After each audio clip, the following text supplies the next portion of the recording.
તો રાજકોટના ગ્રામ્ય વિસ્તારમાં પાણીની અછત નિવારવાના પ્રયાસ પાણી પુરવઠા મંત્રીએ આજે અને ન્યારી ડેમની મુલાકાત લીધી। આજે અને ન્યારી ડેમમાંથી ગ્રામ્ય વિસ્તારને પાણી મળે છે।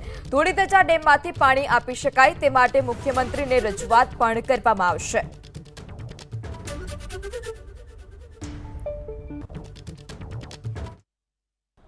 રાજકોટની પેરીફેરીમાં જે અમારા સિંચાઈ હસ્તકના ડેમો છે, આજી 2 અને ન્યારી 2 એની મુલાકાત લેવાની હતી।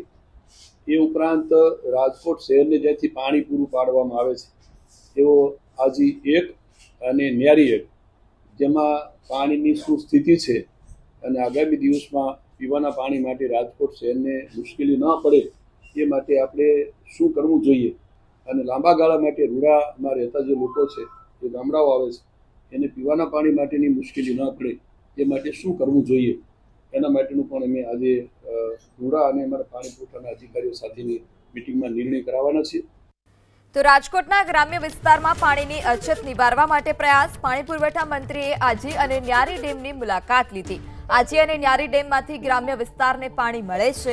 ધોળીધજા ડેમમાંથી પાણી આપી શકાય તે માટે મુખ્યમંત્રીને રજૂઆત કરવામાં આવશે તે પ્રકારની વાત પણ મંત્રી કુંવરજીએ કરી છે। રૂડાના ગ્રામ્ય વિસ્તારમાં પીવાનું પાણી પહોંચાડવામાં આવશે। મોરબી જિલ્લાને પણ પાણીની મુશ્કેલી ન પડે તેની તકેદારી રાખવામાં આવશે। તો પાણી પુરવઠા મંત્રીએ સ્થળની મુલાકાત લીધી હતી। આજે અને ન્યારી ડેમની તેઓએ મુલાકાત લીધી।